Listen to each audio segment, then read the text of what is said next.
Shalom, selamat pagi sahabat berkat yang diberkati oleh Tuhan Yesus Kristus. Kita berjumpa lagi di pagi hari ini dalam perenungan singkat dari Gereja Protestan Indonesia Luwu, Jemaat Via Dolorosa, Makassar. Bersama di pagi hari ini, kita akan merenungkan kebenaran firman Tuhan yang akan menjadi penuntun dan penyemangat untuk menjalani awal pekan ini. Sebelum membaca firman Tuhan dalam Yohanes 20 ayat 24 sampai dengan 31, mari memohon kuasa dan tuntunan Roh Kudus Tuhan. Mari berdoa. Ya Bapa, Putra dan Roh Kudus, kami mengucap syukur di pagi ini karena sungguh nyata kebaikan-Mu yang telah memelihara dan menjaga kami di sepanjang malam tadi. Pagi ini kami boleh bangun merasakan kembali pagi hari yang Tuhan berikan bagi kami.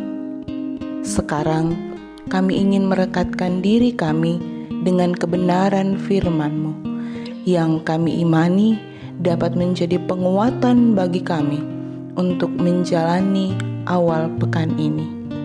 Berikan kami kerendahan hati dan pikiran yang sungguh di hadapan-Mu ya Tuhan, sehingga firman-Mu boleh dapat kami renungkan dan sungguh dapat menjadi pegangan dalam kehidupan kami.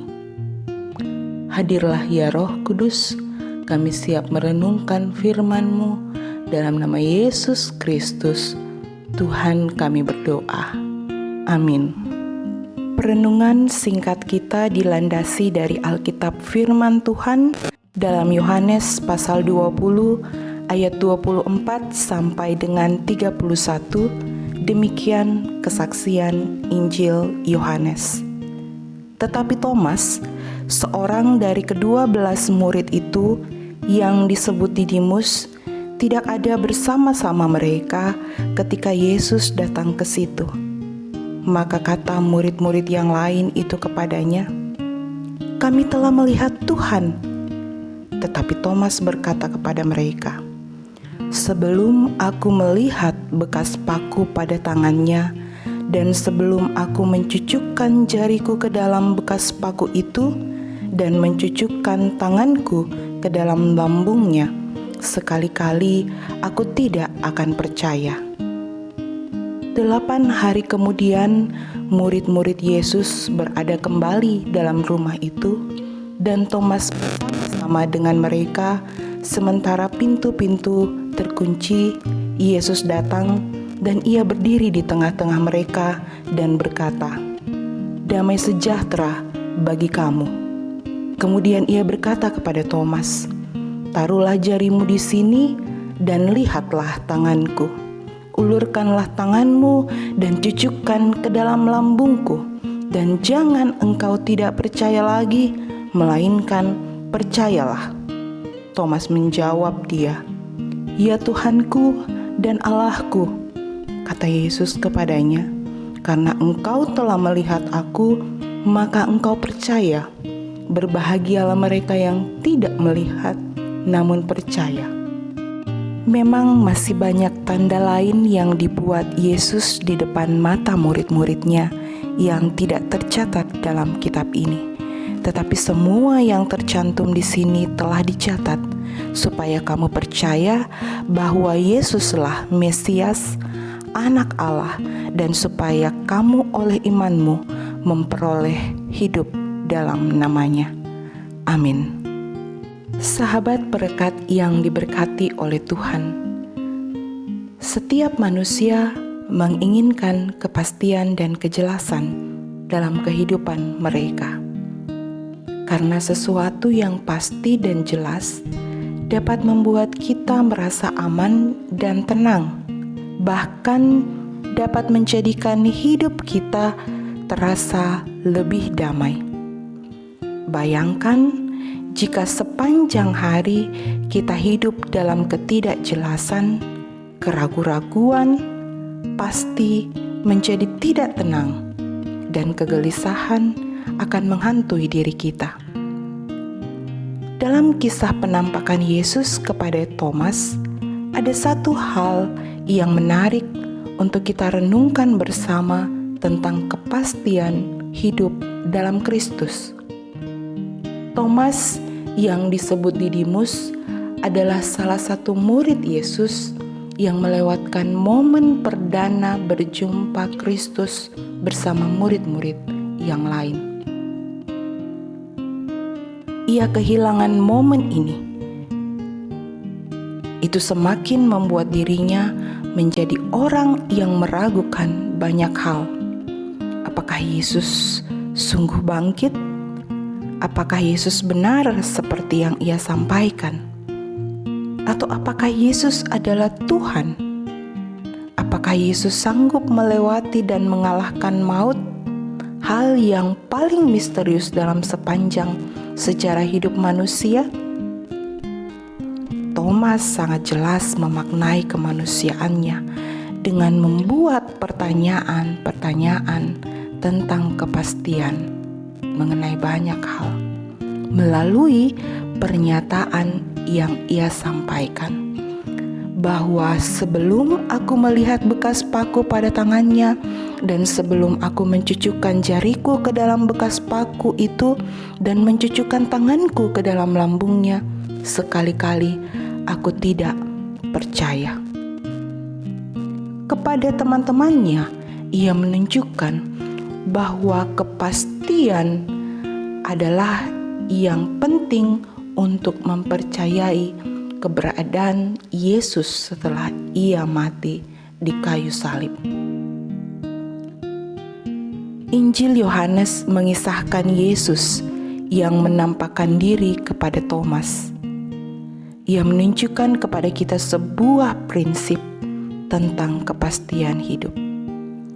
Ketika Yesus mengizinkan Thomas memegang lubang pada tangannya dan lambungnya, ia menjawab keraguan Thomas. Bahkan ia menyodorkan kepada Thomas sebuah kepastian hidup, karena Thomas bisa melihat dan merasakan langsung keberadaan Yesus secara kasat mata. Namun, Tuhan Yesus tidak berhenti sampai di situ, yaitu hanya pada kepastian yang memberikan kebahagiaan melalui hal yang kasat mata. Tapi ia memberikan kepastian yang membahagiakan bagi mereka yang tidak melihat namun percaya. Melalui perkataan di hadapan murid-muridnya, Tuhan Yesus menyatakan kebahagiaan yang tidak kasat mata bagi orang yang percaya, yaitu kebahagiaan yang tidak melihat Yesus dengan cara manusia biasa, tapi manusia mampu merasakannya hanya dengan percaya bahwa Yesus hidup. Jadi kepastian hidup yang Yesus berikan kepada kita adalah kebahagiaan ketika manusia menjadi percaya sepenuhnya kepadanya. Situasi dan kehidupan yang kita jalani di masa pandemi ini juga membawa kita pada ketidakpastian. Kita tidak tahu secara pasti kapan pandemi COVID-19 ini akan berakhir. Kita tidak tahu secara pasti kapan mata rantai penyebaran virus ini akan terputus.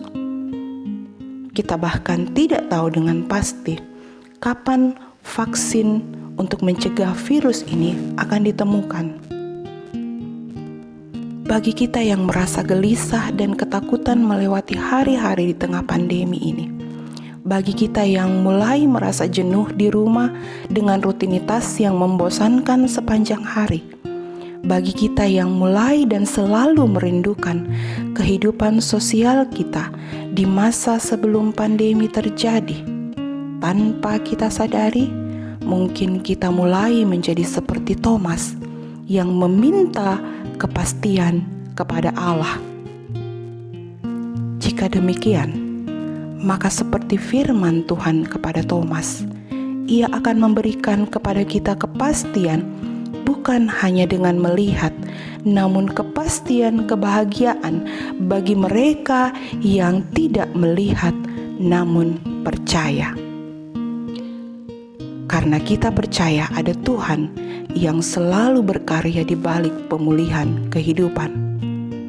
Bersama dengan Tuhan Yesus ada jaminan kepastian hidup, yaitu kepastian hidup dalam Kristus.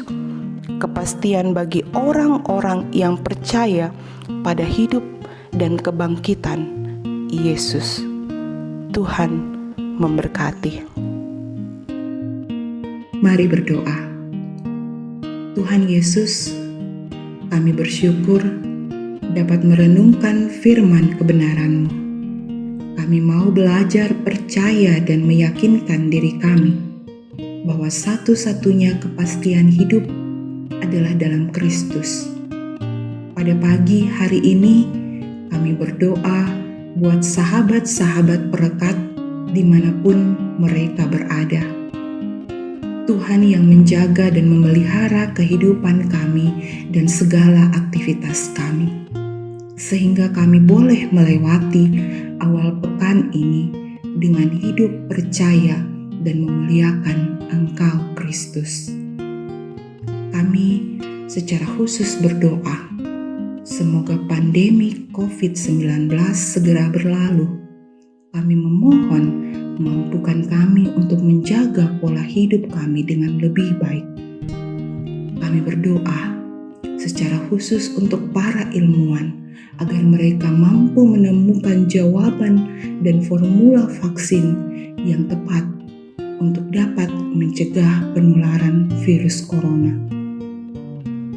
Kami berdoa memohon kemurahan Tuhan untuk mengubah kehidupan kami menjadi lebih baik dalam kemuliaan-Mu.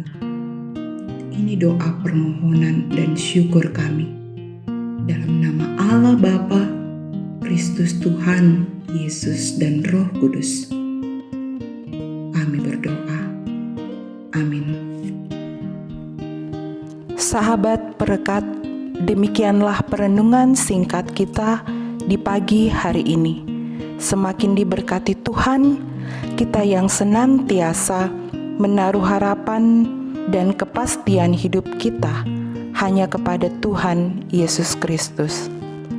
Saya Pendeta Yelinda Sri Silvia, salam perekat untuk kita semua. Tuhan memberkati.